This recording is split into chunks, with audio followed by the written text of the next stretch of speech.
আসসালামু আলাইকুম। আমি লেফটেন্যান্ট KSM ইন্তিসার জামান, বাংলাদেশ নৌবাহিনীর একজন।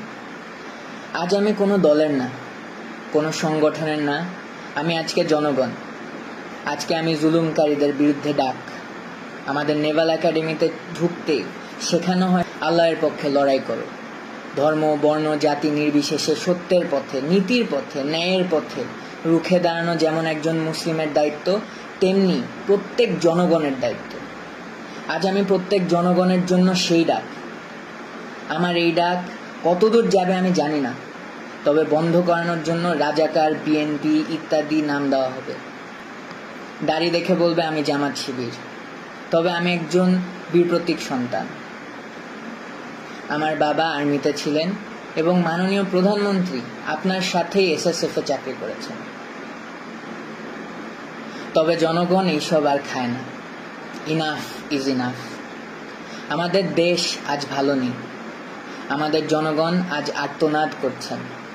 এই আর্তনাদ আজকের না, এই আর্তনাদ 2009 সালে যখন 57 জন অফিসার মৃত্যুবরণ করেন, খুন করে ফেলা হয়, মৃত্যুবরণ।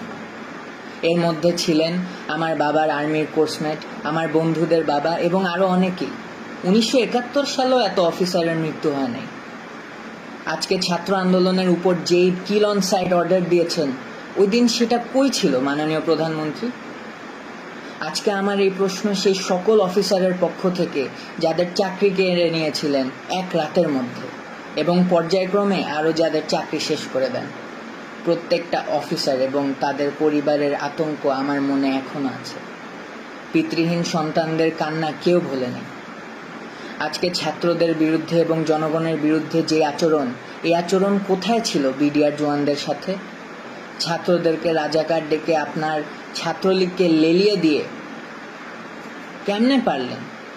কিন্তু সেদিন অফিসাররা কিছু করতে চাইলে কোনো ধরনের সিদ্ধান্ত আপনি দিতে পারলেন না। তো আপনার 2012 সালে থেকে আপনার দাড়ি পরা ছেলে রাস্তায় দেখলেও তাকে তুলে নিয়ে যান। এমন অবস্থায় গিয়েছে যে আমার উচ্চপদস্থ কর্মকর্তা আমাকে বলছে তুমিও সাবধানে বাইরে যাও, তোমাকে দেখেও তুলে নিয়ে যাবে। তাইলে আপনি এবং আপনার সরকার কি মুসলিম বিদ্বেষী, যেখানে পুরো পৃথিবীর মুসলিমরা ইসলামোফোবিয়ার বিরুদ্ধে যুদ্ধ করছেন? আপনি এই মুসলিম গরিষ্ঠ দেশে ইসলামোফোবিয়া ছড়াচ্ছেন, আমার ভাইদের আত্মমর্যাদায় আঘাত করে মরিয়া করে দিচ্ছেন।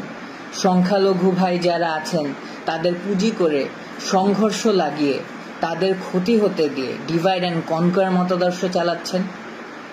আপনি বলেন ধর্ম যার যার, উৎসব সবার, তবে আজকে আমরা বলি ধর্ম যার যার, সংগ্রাম আমাদের সবার।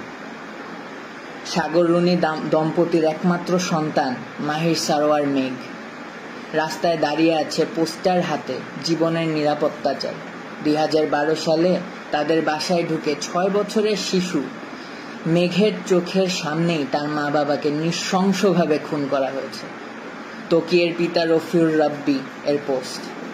ছাদে খেলারত অবস্থায় 6 বছরের শিশু রিয়াকে আপনার পুলিশ খুন করেছে। আর 4 বছরের শিশু আহাদ 8তলার বাসায় বারান্দায় দাঁড়িয়ে বাহিরে তাকিয়েছিল, পুলিশ তাকেও খুন করেছে। সরকার যেমনভাবে মানুষের নিরাপত্তা দিতে ব্যর্থ, তেমনি আপনি আপনার আশেপাশের পোষাদের নিয়ন্ত্রণ করতে ব্যর্থ। আর আপনার শেখ পরিবার নিয়ে তো আর নাই বলি। প্রত্যেকটা মসজিদে জোরপূর্বক দোয়া করাচ্ছেন, আবার এরা এদের মতো সন্ত্রাসবাদ আচরণ চালিয়ে দেশের মানুষদের ক্ষতি করতেই আছে। ছোট ছোট বাচ্চাদের 2020-এ সুশীলদের ভিতর থেকে যারা সৎসাহসী প্রতিবাদী, এরা সবাই ক্ষতিগ্রস্ত, এবং তার সাথে যুক্ত হলো মেজর সিনহা এবং আবরার ফাহাদের হত্যা। এখন এসেছেন ছাত্র আন্দোলনের বিরুদ্ধে শুট করার বেআইনি সিদ্ধান্ত নিয়ে, এবং এর মধ্যে ডিফেন্সকে জড়িত করে আমাদের আত্মমর্যাদা এবং নৈতিকতার প্রশ্ন এনেছেন। এই জন্যই আজকে আমি একটা জুনিয়র অফিসার হয়েও সকল সশস্ত্র বাহিনীর অফিসার এবং সৈনিকদের পক্ষ থেকে তীব্র প্রতিবাদ জানাচ্ছি। আপনার কারণে আজ সারা বিশ্বের সামনে আমরা লজ্জিত, এবং আমাদের ভাই বোনদের সামনেও আমরা সমালোচিত। ছাত্রদের ছোট একটা আন্দোলন, সেইটার উপায় না করে কেন আপনার এই গেদর লীগকে আমাদের ছাত্রদের উপর লেলিয়ে দিলেন? কেন? এখন আর এটা ছাত্র আন্দোলন পর্যায়ে নেই ম্যাডাম। আপনার এবং আপনার প্রসাদের সময় শেষ, ইনশাআল্লাহ। আজ আমার বার্তা শেখ হাসিনার কাছে না, আজ আমার বার্তা সবার আগে আমার সৈনিক, নেভির নাবিক এবং এয়ারফোর্সের এয়ারম্যানদের নিকট। আপনারা আমাদের ভাই, আপনাদের শক্তিতে শক্ত 3 বাহিনী। আপনারা যদি চান জনগণের পক্ষে, আপনারা সবচাইতে বড় ঢাল। অফিসার আছে, চেইন অফ কমান্ড আছে, তবে এইসব বানানো কি দালাল রাজনীতিবিদের চাকরগিরি করতে? বীর সৈনিকদের এই কলিজা। আমি জানি যে আপনাদেরও ভিতর অনেক ক্ষোভ, সত্যের পথে দাঁড়াতে না পেরে। আজকেই সময়, এই হয় জনগণের পক্ষে অস্ত্র ধরেন অথবা ভুলে যান যে আপনি একজন সৈনিক। Sir, I am reaching out to all my seniors and juniors within the 3 forces. This is that historic moment, sir. This is when you choose the right side. Let's make a difference.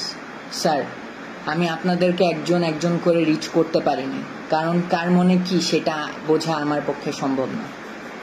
আমার এই জন্যই বের হয়ে আসতে হলো, কারণ আমাদের মনের কথা কারো না কারো তুলে ধরতেই হবে। তার জন্য হলাম আমি বলির বকরা। সবাই আমরা সুসন্তান। আমি জানি আপনারা জনগণের পক্ষ যেতে দ্বিধাগ্রস্ত হবেন না। Either take power to assist or assist the citizens of the nation to make things right. Sir, 3 বাহিনীর প্রধান স্যারদের নিকট কিছু কথা। জেনারেল আজিজ, বেনজির, হারুন, বিপ্লব কুমার, এদেরকে দেখেন এবং অন্যান্য সকল তাদের ফলেন পনদেরকে দেখেন। তাদের ব্যবহার শেষ, তাদেরকে টিস্যুর মতো ফেলে দেওয়া হয়েছে, যদিও তারা এককালে দুর্নীতি রাজার মতো করেছে। স্যার, সশস্ত্র বাহিনী কোনো পুতুল বাহিনী না। আজকে আপনাদের সিদ্ধান্তের উপর আমাদের পূর্বের এবং আগামীর আত্মমর্যাদা নির্ভর করে। স্বার্থান্বেষী সরকার কার স্বার্থে চলে সেটা আমরা সবাই বুঝি। তাই স্যার, দিন শেষে আপনারাই লুজার। কেননা আজ এই খুনি শোষকদের পক্ষে থাকলে দিন দুনিয়া দুইটাই হারালেন। আমাদের কাজ শেখ হাসিনার জন্য মূর্তি বানানো না, বা লেডিস ক্লাব চালানো না, বা সরকারের পক্ষে পাচাটা কর্মকাণ্ড করা না। যদি থাকতেই হয় তাহলে জনগণের পাশে থাকা। আমাদেরকে ব্যবহার করে করে আমাদের মধ্যে রাজনীতি যেভাবে প্রবেশ করিয়েছে এই সরকার, তার উত্তর দিতে হবে। অনুচ্ছেদ 45 হিসাবে সকল বাক স্বাধীনতা ফেলে দিয়ে বোবার মতো চললেও দিন শেষে আমাদেরও বিবেক আছে, ধর্ম আছে, আমরাও মানুষ। এটাই সেই সময় বিবেকের পক্ষে দাঁড়ানো। এই সিস্টেম বদল আনতেই হবে।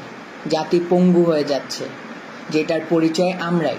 আমরা এতটাই জিম্মি হয়ে গিয়েছি যে আমাদের ঠিককে ঠিক বলার ক্ষমতা নেই। আমাদের সম্মান, ঐতিহ্য এবং মূল্যবোধ তুলে ধরার সময় আজকেই।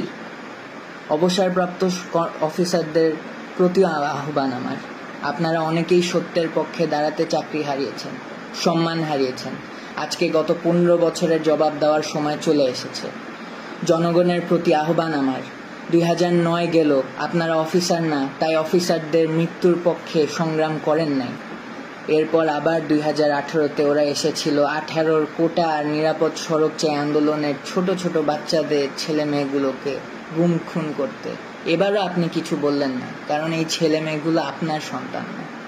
2020-এ ওরা আবার এসেছিল সুশীলদের ভিতর থেকে, যারা সৎসাহসী প্রতিবাদী, তাদেরকে গুম খুন করতে। তারপরে আপনি কিছু বলেননি, কারণ আপনি ওদের মতো সুশীল না। এখন 2024-এ ওরা এসেছে আপনাদের নিজেদের সন্তানদেরকে গুম খুন করতে। এখনো আপনারা বলছেন আপনার সন্তান না? যেদিন আপনার সন্তান হবে সেদিন পর্যন্ত অপেক্ষা করবেন? তাইলে আপনার ইচ্ছা 6 বছরের রিয়ার মতো আপনার বাচ্চা ছাদে ঘুরতে গিয়ে গুলিবদ্ধ হোক, এবং আবু সাইদ, মুগ্ধ, রাইহান, তানভীর, হৃদয় ও ওমর আরো অনেকের সন্তানের মতো আপনার ছেলে রাস্তাঘাটে মার খেয়ে গুলিবদ্ধ হয়ে পড়ে থাকুক, পুলিশের আর্মার্ড গাড়ির উপর মরে পড়ে থাকুক, যার লাশকে ঘরের ময়লার মতো ফেলে দিবে রাস্তার উপর। আপনার ছেলে নিরস্ত্র হয়ে কোনো বিল্ডিংয়ে ঝুলে আশ্রয় নিয়ে থাকা অবস্থায় এই খুনি সরকারের লোক এসে নির্দ্বিধায় গুলিবদ্ধ করে মেরে ফেলবে, এইটা চান? শিশু আহাদ এর মতো গুলিবদ্ধ হয়ে আপনার কোলের মধ্যে শেষ নিঃশ্বাস ত্যাগ করার সময় বলবে, বাবা তোমার বুকেই থাকবো আমি, তখন আপনার টনক নড়বে? এটা না চাইলে ধর্ম বর্ণ নির্বিশেষে রাজপথে আসেন। জনগণের সাথে মিলে সশস্ত্র বাহিনী এই দাবি পূরণের জন্য জনগণের সুরক্ষা নিশ্চিত করবে এবং জনগণের স্বার্থে অস্ত্র ধরবে, এইটাই আমার প্রত্যাশা। আপনারা মনে রাখবেন, বহিরাগত শক্তি এখন দেশে বিদ্যমান। তারা অনেক উপায়ে দুই পক্ষের মধ্যে সহিংসতার সৃষ্টি করতে সন্ত্রাসী কর্মকাণ্ড চালাবে এই খুনি সরকারকে টিকায় রাখতে। তাই ছন্নছাড়া হবেন না, সবাই রাজপথে নামেন। আমাকে অনেকেই বলেছে, বাঙালি এই বাঙালি সেই, দেখবি পিছে কেউ আসবে না, তুই একাই মরবি, তোর গোষ্ঠী সহ মরবি। তোর নেভির এবং এয়ারফোর্সের অফিসারদের এমনিই নাই কলিজা এবং সংখ্যাও কম। তোর আর্মির বাপেদের 2009-এর পর রক্ত শুকিয়ে গাদ্দারি রক্ত হয়ে গিয়েছে, আরো কত কি। আমি কি বলেছি জানেন? আমি বিশ্বাস করি এই দেশে এখনো ঈমান বেঁচে আছে, দেশে এখনো বিবেক বেঁচে আছে, আমার বিশ্বাস বেঁচে আছে এবং আমার বিশ্বাস যে আমার মতো সবার বিশ্বাস বেঁচে আছে এবং থাকবে। রিজিকের মালিক আল্লাহ। মনে রাখবেন, আল্লাহর পক্ষ থেকে সাহায্য এবং আসন্ন বিজয়। আমি জনগণের পক্ষে, আমি যাচ্ছি তাদের সাথে যোগ দিতে। হারানোর অনেক কিছু, তবে আজকে মুসলিম হিসেবে পাওয়ারও অনেক কিছু। আমার সশস্ত্র বাহিনীর ভাইদের কাছে আমার শেষ রিকোয়েস্ট, আজকে আল্লাহর জন্য হলেও আসেন দেশকে বাঁচাতে এই খুনিদের হাত থেকে। এটা হলো 50 বছর পূর্তির এক তকমা স্বাধীনতার। এই তকমা আমি খুলে ফেললাম। এরপরে যতগুলো তকমা লাগবে প্রত্যেকটা বুলেটের এক একটা রক্তের দাগ হিসাবে তকমা। ফি আমানিল্লাহ।